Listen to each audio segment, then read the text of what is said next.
And let's start this lab the same way we start them all. We're going to connect to the server, and that's DMFS01. And of course, we're just going to retrieve our starting document, and then we'll get right to the instructions. And taking a little longer than usual here. Inside the classes folder, and inside geometry, and there it is. So drag and make a copy of this folder. You can, at this point, you can close your connection until you're going to send it back. And remember, always change the file name here, NAME.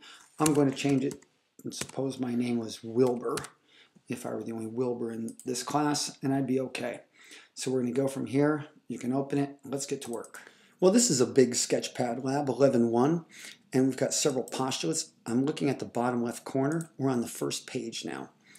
Postulates 24 and 25. You just open this, and you put your name on this document.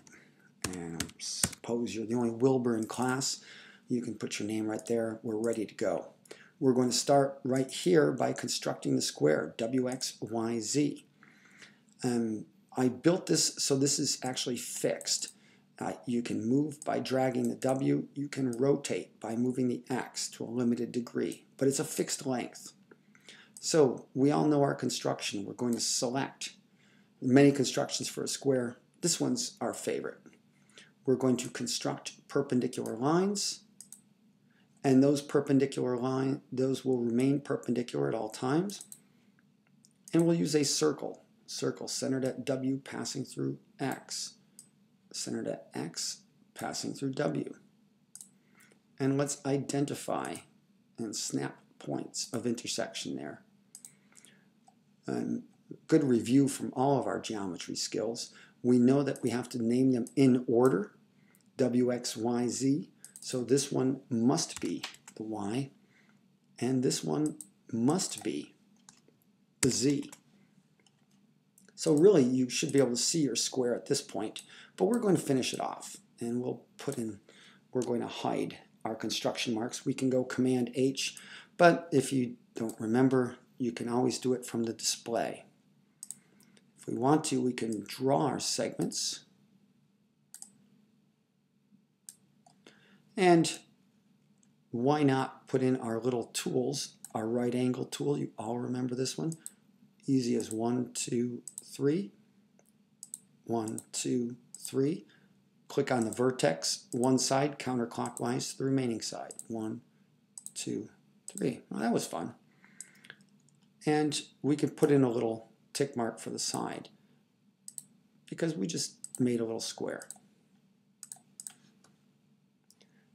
Now again, this one is fixed, a fixed size. And we're going to do a little measuring here. We'll measure the length, 3 centimeters. And I'm going to use my calculator. I'm going to take that 3 centimeters and I'm going to raise it to the power of 2. The caret gives you the exponent, 2 for squaring.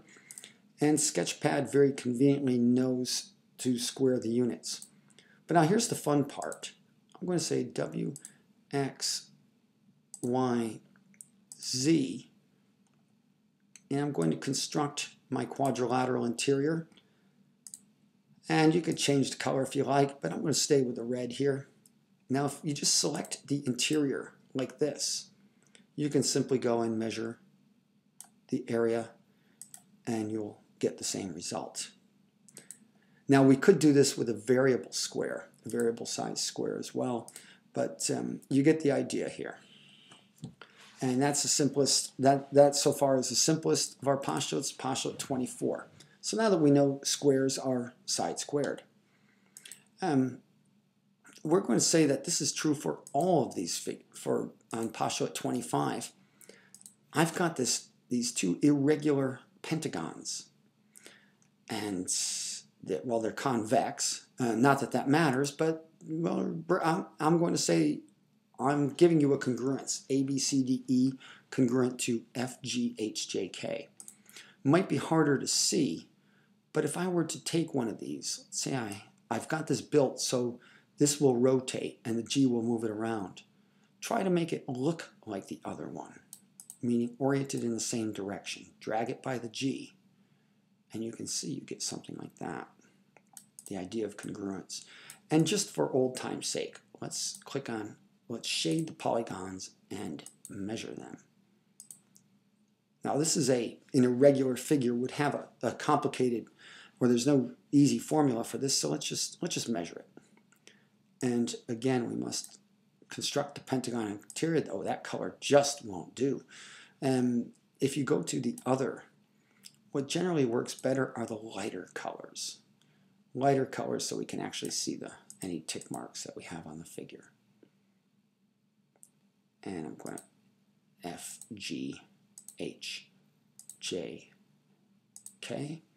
And we're going to construct pentagon interior there. And let's make this one any color you want, as long as it rhymes with door hinge. All right, something like that. So now, if I want to see the congruence, this goes way back to the earlier chapters. We know this, that I should have a near, well, I have a perfect fit if I was able to line them up. And let's just measure them. After all, this is the easy page. I'm going to measure this figure, measure area, and again, I'll match the text to the image here.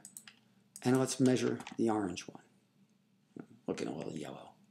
Measure area, and of course, we get a perfect match. Okay, well that's going, let's move on to the next page. All right, tab over to the next page, postulate 26, area addition. It's simply stated that I can take an irregular shape, even though this one's not too irregular, we know it's a trapezoid, and we can chop it into some of its parts, of its non-overlapping parts, that is. Well, it looks pretty clear, like I've got a rectangle and a right triangle, and I'm going to add those up and see if I get the trapezoid. Again, this is a fixed figure. I set it up for you so you can't really change the size. If you're watching this on YouTube, you'll have to make your own or contact me for this. Let's do some measuring. We're first going to find the area of the rectangle. We'll measure its length. Oh, by golly, B3, that's this base, is 4. Let's find the height. Measure length, and we'll change that to this. We'll call that's going to be the height of the figure, regardless of which figure I'm talking about. Actually, all three figures, the rectangle, the triangle, and the trapezoid. And I guess we're not done measuring. We are going to need B4. We're going to need the base of the triangle. Measure that length. And there we go. So we're going to need several of these. And we can see how easy this is. We're going to do this manually, and then we're going to measure. As we've been doing all semester, if you select a caption, if you hit Command C, Command V, in other words, cut and paste, and let's do our substitution. We can put the units on there later, but we'll just say 4 in this case, and we'll say by a height of 3. And we all know that that is going to end up being Command C, Command V. I'm going to call that 12 square centimeters. So write that down there. 12, and you could use centimeters squared or 12, however you want to do it. 12 square centimeters. That's going to be the area of the rectangle. So let's color, we'll make the rectangle nice and green. We can measure A, B, C, D, construct quadrilateral interior. I want a nice shade of green, since we love color.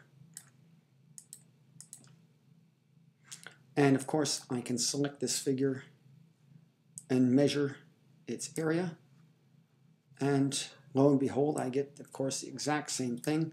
I get an area of 12 square centimeters. Now for the triangle. Well, the triangle has a base. Cut and paste this, and we're going to replace the B.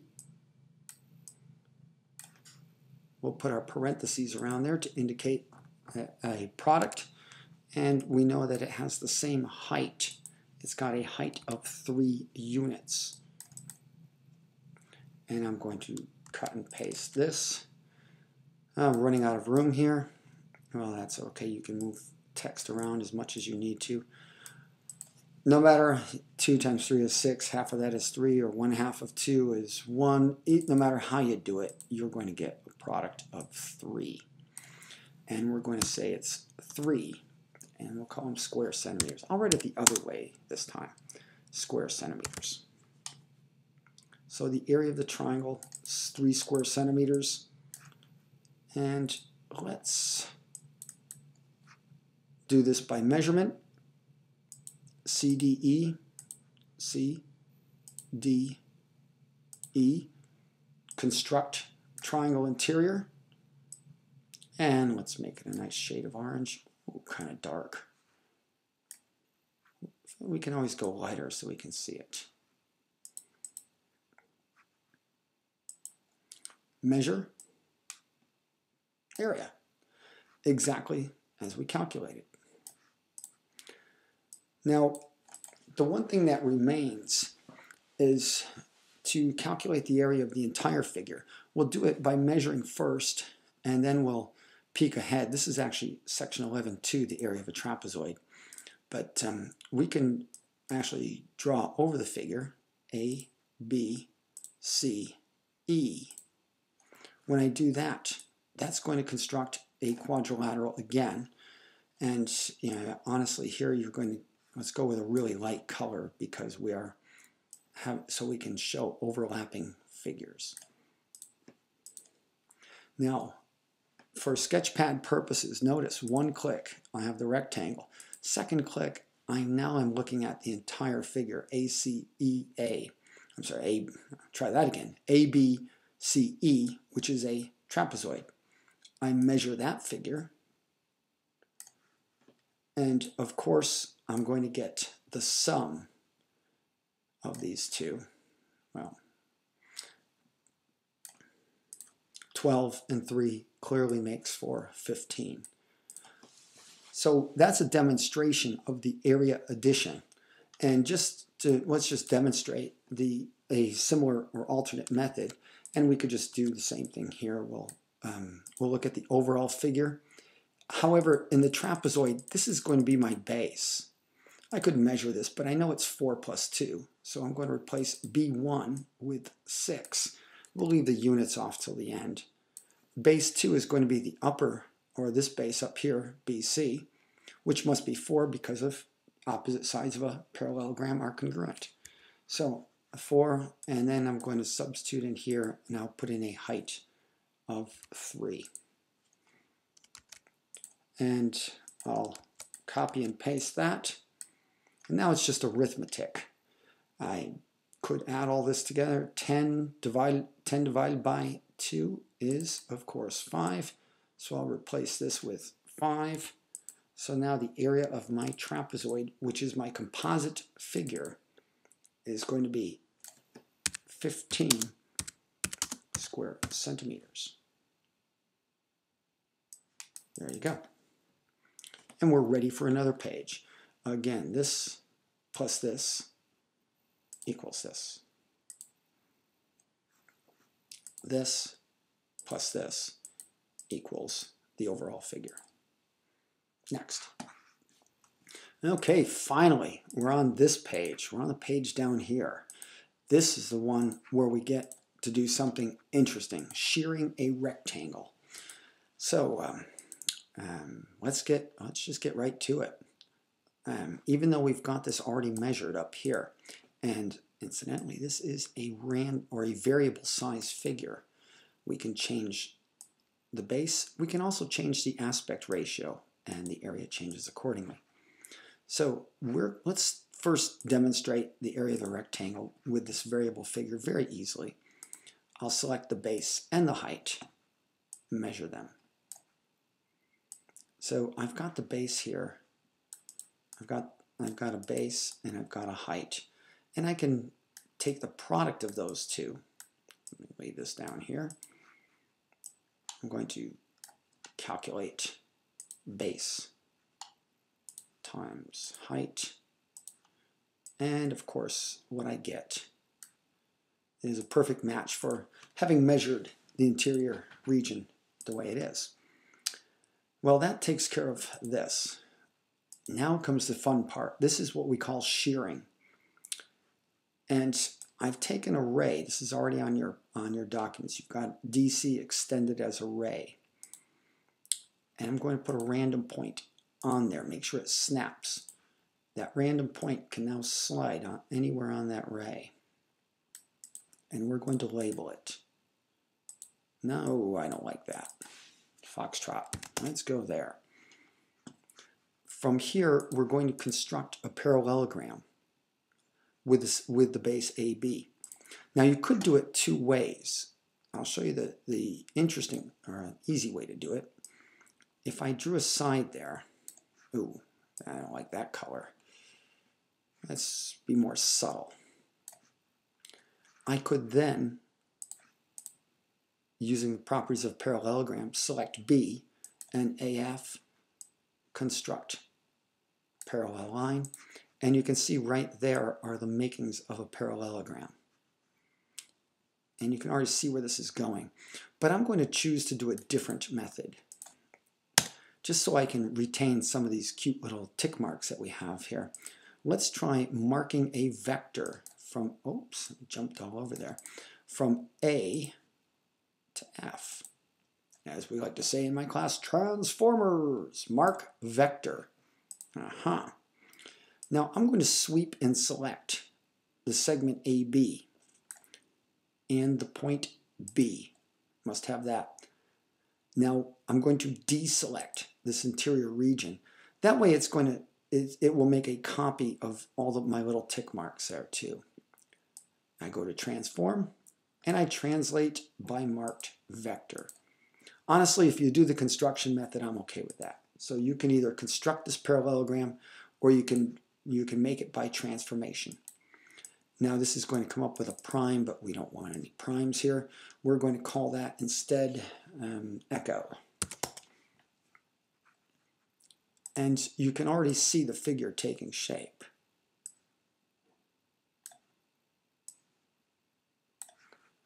And what we're going to do now is click on A, B, E, F. We're going to construct a quadrilateral interior. Oh, that's a nice color. With a light magenta. And we're going to measure its area. May have to move some things around here. Measure area. And you can see what we've got here is a perfect match for the area of the rectangle. And this makes sense because we know that the area of a parallelogram is the area of the base times the height. These two figures, the rectangle and the parallelogram, have the same base and height. Now this is what we call shearing, is when I take a rectangle and I move it across, I slide point F across this. That is shearing a rectangle and making it into a parallelogram with the same base and same height. That's simply what it means. Now you could do some fun things here if you'd like. Remember, you constructed it on point F. So if you want to build an animation button, that's going to be action. Well, let's do the triangles first. So we'll leave this, and I'm going to move my point F over here. Now, we already know. We know something about a triangle, and triangle's kind of fun too, but let's put a single point on here. And I'm going to put a point, let's call this point G. And now I'm going to make a figure that looks this. And of course, the figure I have now is A, B, G.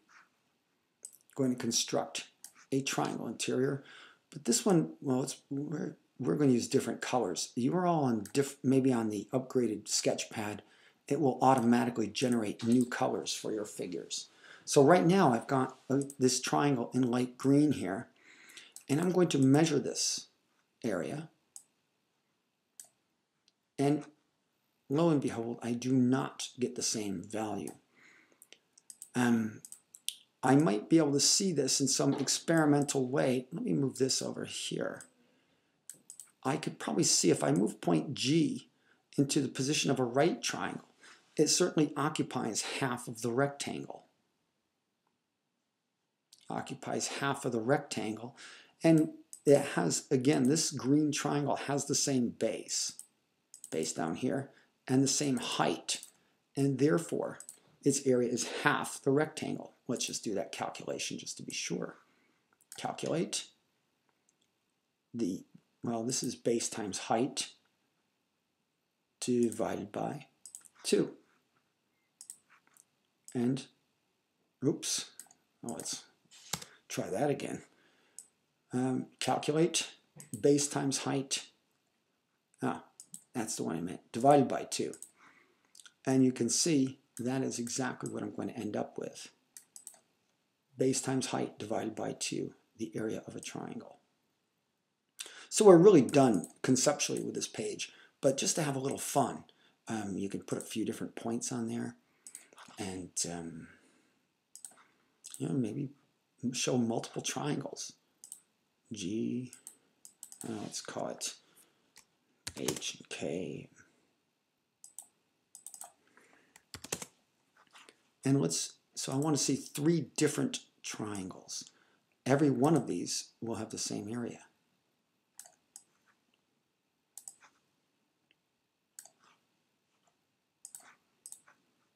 And again, just we can shade them all in. A, B, H. Construct triangle interior. And we're running out of colors. We're never out of colors.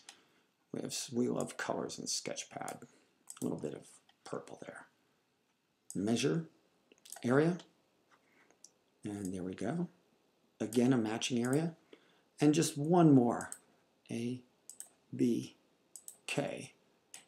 And we're going to measure the, mistake. That was the angle. Sorry about that. We forgot to construct it. Remember, to measure an area, you first have to construct the interior region. Construct triangle interior. Oh, let's find another nice color anywhere on the spectrum. No, I think we've used up some of these, but we'll go down towards this range again. And we can measure this, measure area, and a third matching. Now, just to finish this off, just for fun, let's do this, because we're shearing triangles here. Oh, another demonstration. You know, I could do, well, actually, let's just do this. I'm going to select G, H, and K, and I'm going to go to my action button, animation, and let's make them all go fast, and they'll oscillate in both. Oops, they'll go in both directions. And there we go. Oh, my button generated off the screen, but you could generate a button like that, and you could actually see your figures, and they'll hit and they'll come back. That'll be a little bit of fun. Something you could do to have some fun with this fancy figure.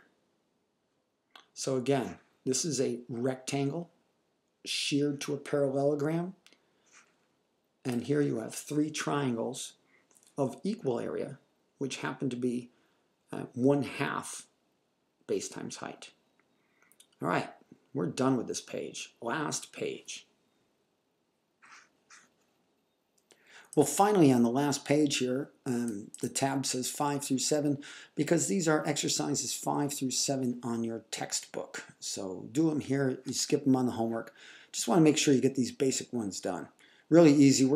Don't worry about units on this page. I just want to see that you know what you're doing.